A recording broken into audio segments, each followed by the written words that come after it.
She walked into the precinct that morning, just looking to do her job. But from the start, one officer wouldn't stop giving her a hard time. The comments, the eye rolls, the sarcastic remarks, she took it all in stride until it came time to set the record straight. That's when the tables turned completely. What happened next shocked everyone. Before we dive into the story, comment below where you're watching from, and don't forget to subscribe for more surprising stories. As Erica went about her work, she overheard snippets of conversation from her colleagues. Some were curious about her background, whispering questions about which department she came from. Others speculated about how she managed to stay so composed in the face of Sarah's constant needling. Yet, Erica paid no attention to the chatter. She simply focused on doing her job, all the while maintaining that calm, unshakable demeanor. Sarah, on the other hand, seemed determined to prove a point. She made a habit of loudly correcting Erica, even when there was nothing to correct. "That's not how we do things here," she would say, though her tone made it clear she was more interested in asserting authority than providing guidance. Her attitude began to catch the attention of the precinct's more experienced officers, who exchanged knowing glances, but chose not to intervene. Yet, despite the tension, Erica never faltered. Her actions spoke louder than words. She handled complex tasks without hesitation, completed reports efficiently, and responded to inquiries from her peers with a level of knowledge that didn't go unnoticed. The more she quietly excelled, the more Sarah seemed determined to find fault. What the others didn't know was that Erica had spent years mastering her craft. She had seen it all: high-pressure investigations, critical undercover operations, and, yes, her fair share of pushback from people like Sarah. That's why she knew exactly how to handle this situation. It wasn't about matching Sarah's attitude or trying to put her in her place with sharp words. Erica understood that the best way to handle someone like Sarah was to remain composed, confident, and above all, professional. She knew that eventually the truth would come out. And when it did, it would speak for itself. Conflict emerges, 1,200 words. One morning, Erica was at her desk reviewing a particularly intricate set of files. The precinct was buzzing with its usual activity, phones ringing, officers coming and going, the smell of coffee brewing in the break room. She'd only been there a short time, but already she had settled into a steady routine. Her colleagues were polite enough, though she could sense a few sideways glances as they tried to figure her out. That was when Sarah decided to make another move. As Erica sorted through her papers, Sarah walked over, leaning casually against the desk. Her voice was loud enough for the nearby officers to hear as she said, "Still playing secretary, huh? Don't worry, they'll give you some real work one day." Erica glanced up, meeting Sarah's smirk with a steady gaze. "I'm handling what's on my plate," she said evenly. "I don't need any extra assignments at the moment." Sarah raised an eyebrow. "Is that what you call it? Handling? I'd call it hiding. I mean, you've been here how long now? A month? And you're still just shuffling papers. Doesn't sound like much of a challenge." The other officers in the vicinity were silent. Some shifted uncomfortably, others pretended to focus on their own work. Sarah's reputation for speaking her mind was well known, and no one wanted to get caught in the crossfire. Erica didn't bite. "I prefer to do things the right way, not the rushed way," she replied. "That way, we don't have to redo anything later." That calm response only seemed to irk Sarah more. She laughed, a short, dismissive sound. Sure. Let's just hope you don't take too long figuring out how we actually work around here." Erica didn't answer. She returned her attention to the files in front of her. But Sarah wasn't done. Over the following days, she found opportunities to make her opinion of Erica known. During meetings, Sarah would interrupt Erica's input, correcting her on minor points or claiming she was unclear. In the break room, she'd make comments just loud enough for others to hear, like, "Maybe we need to give her a few pointers on how to keep up." Erica remained steady. She didn't raise her voice, didn't show any frustration. Her responses were brief and professional. "Thanks for the suggestion," she'd say, then move on. The lack of reaction from Erica only fueled Sarah's determination. She seemed to take it as a challenge, ramping up her efforts to undermine Erica. "It's not personal," Sarah said once, her tone thick with sarcasm. "I just like to make sure everyone is on their toes." One afternoon, Sarah crossed a line. The officers had gathered for a briefing on a series of cases that needed urgent attention. Erica was presenting a summary of the data when Sarah interrupted. "Hold on," Sarah said, her voice sharp. "That number doesn't match the report I saw yesterday." Erica paused, then responded calmly. "I double-checked those figures this morning. They're accurate according to the latest updates." Sarah shook her head. "You sure? Because it sounds like you're quoting something old. You might want to check again before we move forward." For a moment, the room was silent. All eyes were on Erica. She maintained her composure. "If anyone would like to verify, I have the updated source documents here," she said, holding up a folder. "Feel free to review them after the meeting." The tension in the room was palpable. Some officers exchanged quick glances. Others looked down at their notepads, clearly uncomfortable. Sarah, however, wasn't ready to back down. "Look, I'm just saying we need to be careful. If you're going to present data, it's got to be right." Erica simply nodded. "I agree. Accuracy is key. That's why I made sure to use the most current information available." That response left Sarah with nothing to say. She mumbled something under her breath and sat back in her chair. Over the next few days, the dynamic began to shift. Officers started approaching Erica for clarification on their assignments. Her calm demeanor and thorough approach were earning quiet respect. Even those who initially hesitated to work closely with her were now seeking her input. Meanwhile, Sarah's attitude didn't go unnoticed by everyone. A few of the more experienced officers started giving her a wide berth, unsure why she was so determined to belittle someone who was clearly competent. One of the detectives pulled Erica aside during a break. "Hey," he said quietly, "don't let Sarah get to you. She's always been like that, wants to be the loudest voice in the room. Just keep doing what you're doing." Erica smiled. "Thanks," she said. "I'm just here to do my job." What none of them knew was that Erica had been in tougher situations before. She had handled high-stakes operations and dealt with strong personalities. This wasn't new to her.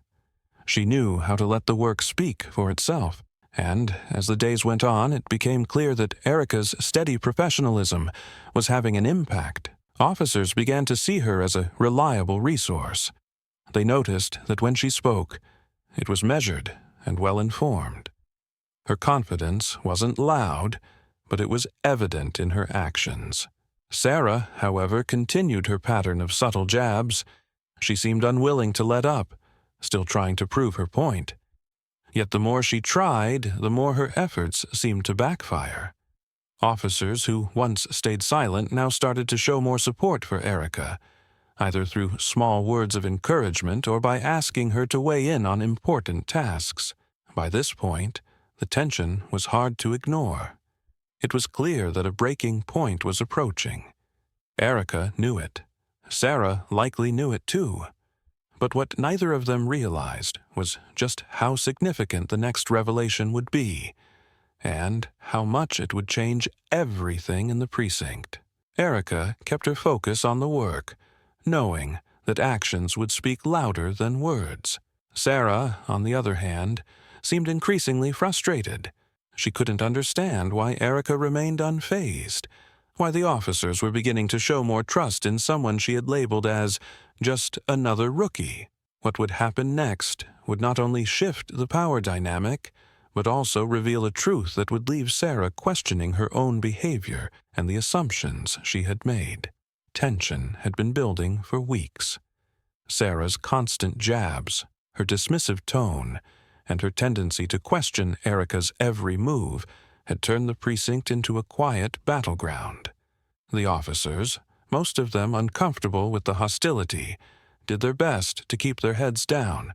Some sided quietly with Erica, respecting her calm, steady demeanor, while others remained neutral, unwilling to get involved.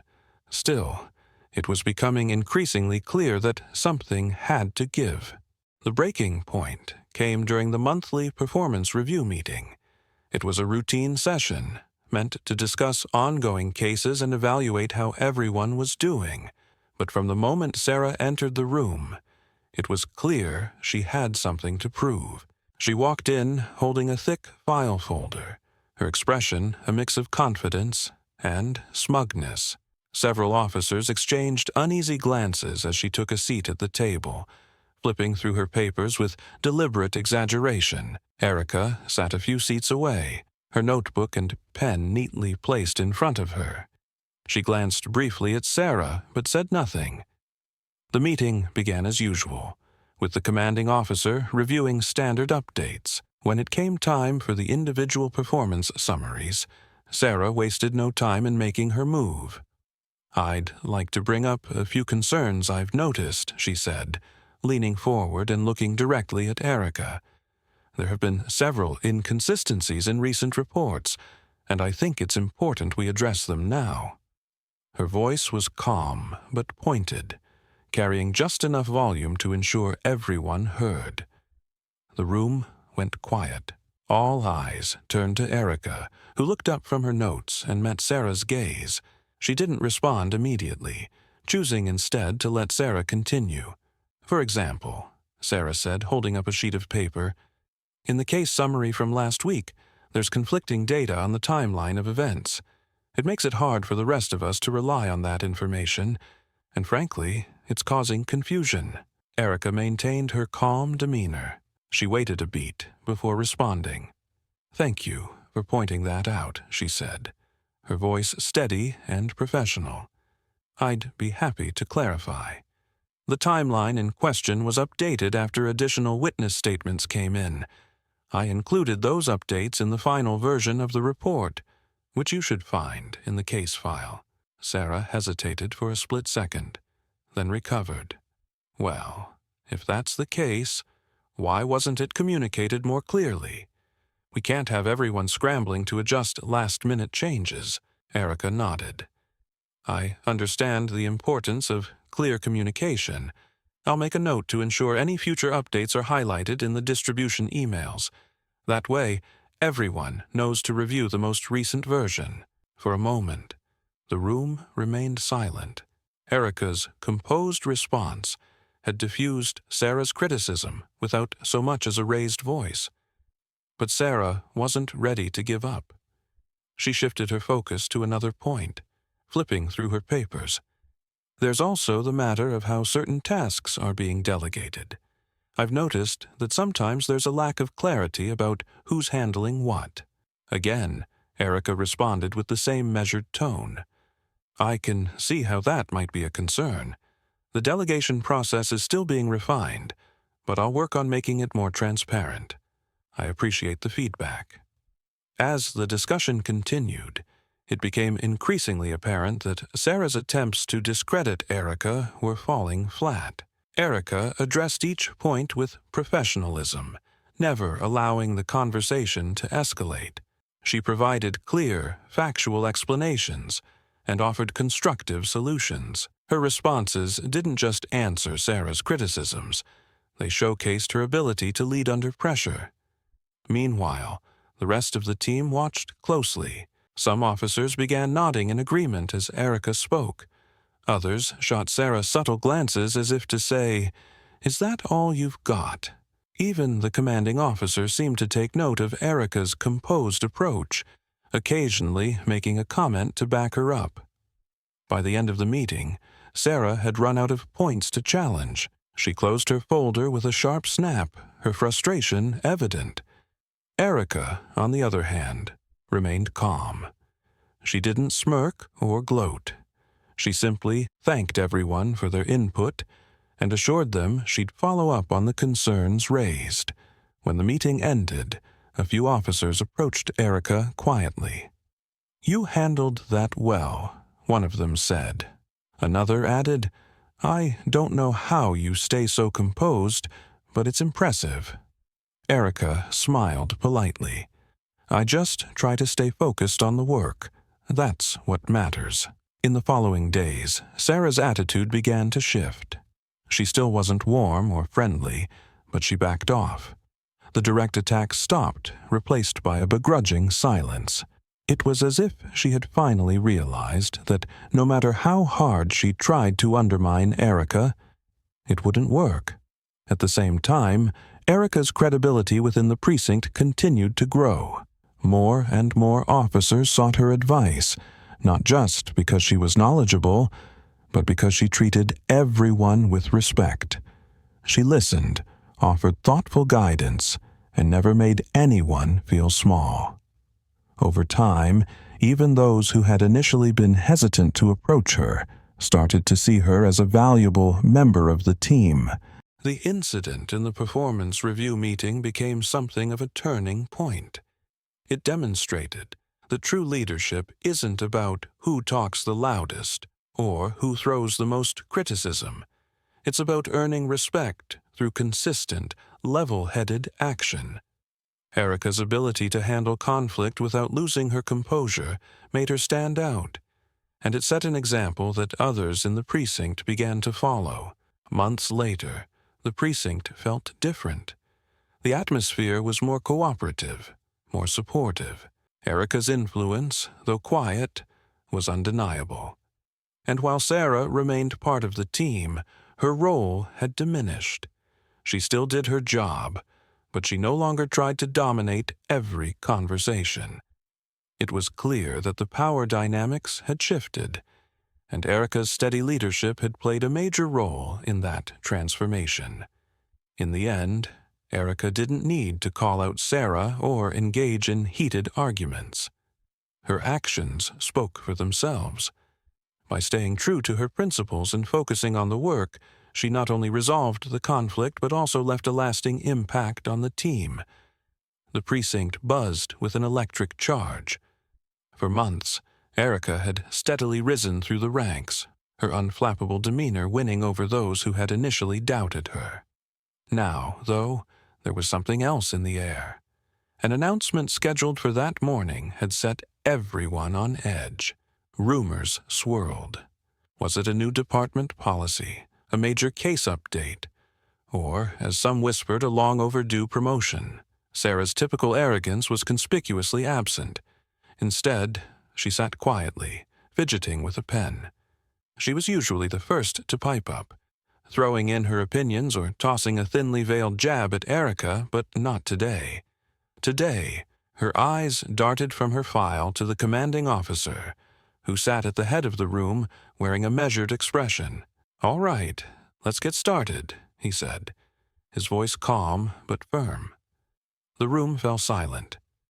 "We've been reviewing internal operations over the past several months, including the distribution of leadership responsibilities. After careful consideration, we've made a decision." All eyes turned to Erica. She remained composed, though her stomach churned. It wasn't that she doubted her abilities.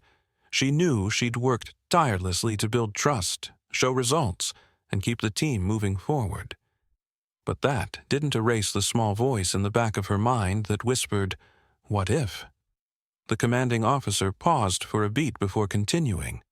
"Erica has demonstrated exceptional judgment, leadership, and professionalism. She's taken on responsibilities beyond her role and has proven herself an indispensable asset to this team. As of today, I'm pleased to announce that Erica will be our new field supervisor." The room was silent for a long moment. Then, gradually, the tension broke. A few officers began to nod, others murmured congratulations, and one or two even clapped lightly. Erica felt a mixture of relief, pride, and gratitude. She stood, nodded to the commanding officer, and said simply, "Thank you. I look forward to serving in this new capacity and continuing to support all of you." As the meeting adjourned, most of the officers filed out to return to their duties. A few lingered to offer quiet words of encouragement. Erica accepted their congratulations with her usual calm, never letting the moment get too heavy. She had always preferred actions over words, and she knew that earning this promotion was just the beginning. The real work would be what came next. Not everyone was pleased, though. Sarah lingered at the back of the room. When the last of the officers left, she approached Erica. For once, her expression wasn't smug or challenging. If anything, she looked uncertain. "Erica," she began, hesitating. I wanted to say congratulations." Erica tilted her head, studying Sarah carefully. "Thank you," she said, her voice polite but neutral. Sarah's hand fidgeted at her side. "Look, I know we've had our differences. I might not have always been fair to you. But you've proven me wrong. You've handled yourself well, and I can see why they chose you." Erica nodded slowly. "I appreciate that, Sarah. I hope we can work together constructively going forward." Sarah opened her mouth as if to say more but then stopped herself. She simply nodded and walked away, leaving Erica to reflect on the moment. For all of Sarah's earlier hostility, it was clear that the tables had turned. Even someone as stubborn as Sarah had come to see what the rest of the team now recognized. Erica's steady hand and quiet confidence had made her the leader the precinct needed. In the days and weeks that followed, Erica's promotion began to shift the dynamics of the entire team. She quickly set about implementing a series of changes designed to streamline communication, improve collaboration, and provide more support for each officer. Where there had once been confusion or bottlenecks, there was now clarity. The team worked more efficiently, and morale noticeably improved. Even Sarah, while still keeping her distance, seemed less confrontational. She focused on her work and refrained from the subtle digs that had once been her trademark. It was as if she'd finally realized that no amount of hostility could shake Erica's foundation. The biggest change, however, wasn't in the procedures or the paperwork. It was in the team's attitude. Officers who had once been wary of Erica now turned to her for advice. When problems arose, they sought her guidance. They trusted her not only to have the right answers, but to treat them with respect and fairness. In turn, they began treating each other with more respect as well. The atmosphere, once tense and divided, had become more cooperative and collegial. One day, the commanding officer pulled Erica aside after a particularly challenging case debrief. "You're doing an excellent job," he said, his tone warm but serious. "I've been here a long time, and I've seen a lot of supervisors come and go.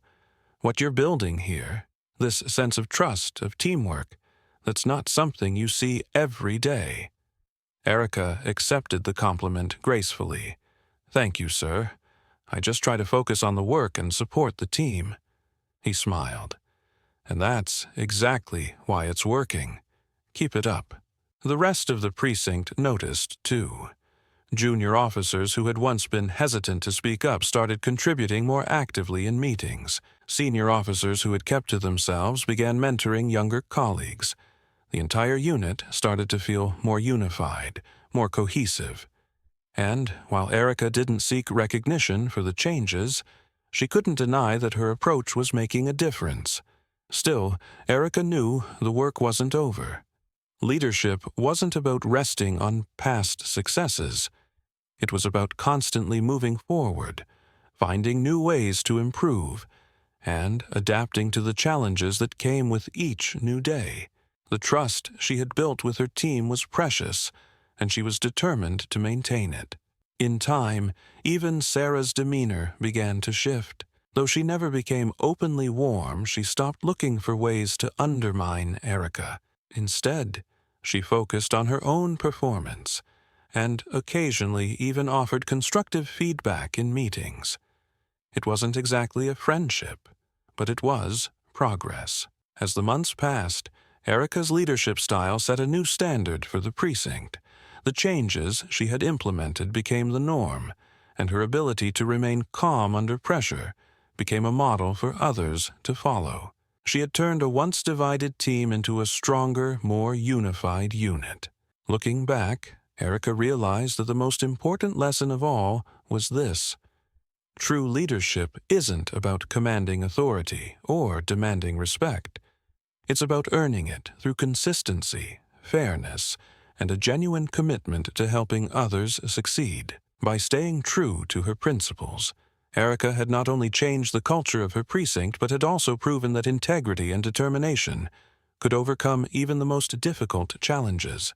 The precinct was quiet now, save for the occasional tap of a keyboard or the soft murmur of a phone call. Erica sat at her desk, reflecting on everything that had brought her to this point. It hadn't been an easy road, and the early days were still vivid in her memory.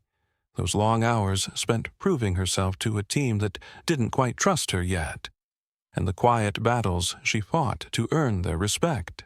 But now the atmosphere had changed. It wasn't perfect, but it was different. Erica didn't need a formal announcement or a banner hanging in the precinct to know things were better. She could feel it in the way her colleagues approached her. They didn't just come to her when they needed something signed or clarified. They sought her advice. They respected her opinion. That wasn't something she could have commanded. It was something she had earned. One of the most noticeable shifts was in the team's communication. Early on, it was clear that people weren't talking to each other. Not really. They exchanged information, sure, but only the bare minimum. Everyone seemed to be operating in their own bubble, just trying to get through their shifts without stirring up any conflict.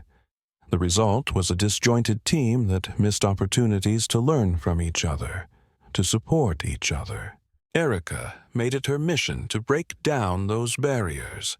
It started small, encouraging officers to share updates during the morning briefing, asking questions to draw out quieter team members, and setting an example by treating every comment or idea with respect. At first, it felt like pulling teeth. The more vocal officers dominated the conversation while others hung back, arms crossed and eyes down. But Erica didn't give up. She kept asking, kept listening, and kept showing that everyone's input mattered. Slowly, the more reserved officers started speaking up. When they realized they wouldn't be dismissed or ridiculed, they began to share more. Details about their cases, challenges they were facing, even suggestions for improvement. And with that came something unexpected: real collaboration. Instead of working in isolation, officers started brainstorming together. They'd meet after their shifts to compare notes, spot patterns, and come up with strategies. It wasn't just Erica making decisions anymore. It was the whole team. One of the most striking changes came during a high-pressure situation. A string of break-ins had been plaguing the community, and the team was struggling to get a handle on it. In the past, this might have devolved into finger-pointing and frustration. But this time, the officers came together. Junior officers brought fresh perspectives. Senior officers offered their experience, and Erica guided the discussion, ensuring everyone had a chance to contribute. The breakthrough came not from a single person, but from the collective effort of the team. When they finally cracked the case, it wasn't just a professional victory. It was a moment of unity. The officers celebrated together, not just the resolution of the break-ins, but the sense of accomplishment that came from working as a cohesive unit. That sense of trust and camaraderie carried over into their day-to-day operations. The precinct wasn't just a workplace anymore.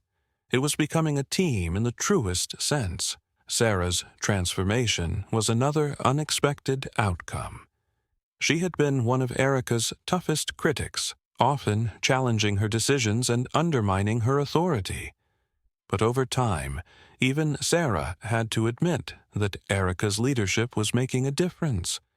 It wasn't a sudden change, but a gradual realization that Erica wasn't going anywhere, and that she had the team's best interests at heart.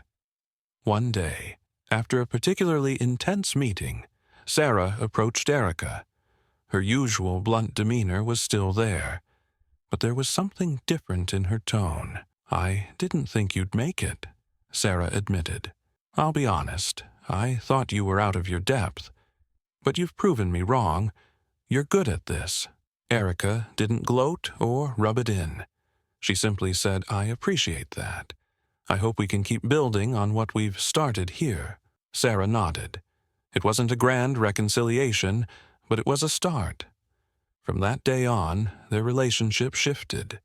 Sarah still voiced her opinions, but now it felt more like constructive criticism than antagonism. She became one of Erica's most reliable sounding boards, offering insight that helped shape the precinct's policies and procedures. Perhaps the most rewarding aspect for Erica was seeing how these changes impacted the community. Complaints decreased. Citizens who once felt ignored or dismissed began reporting better experiences when interacting with the precinct. Local leaders took notice, and the precinct started receiving positive feedback, both from the public and from regional law enforcement agencies. The changes inside the precinct were rippling outward, making the community a safer, more trusting place. Erica knew, however, that there was always more work to be done. Leadership wasn't a one-time achievement. It was an ongoing responsibility. She continued to listen to her team, adjust policies as needed, and encourage growth at every level. When new officers joined, they found themselves in an environment where questions were welcomed. Mistakes were seen as learning opportunities, and everyone was expected to support each other. Looking back, Erica recognized that the turning point wasn't a single event or decision.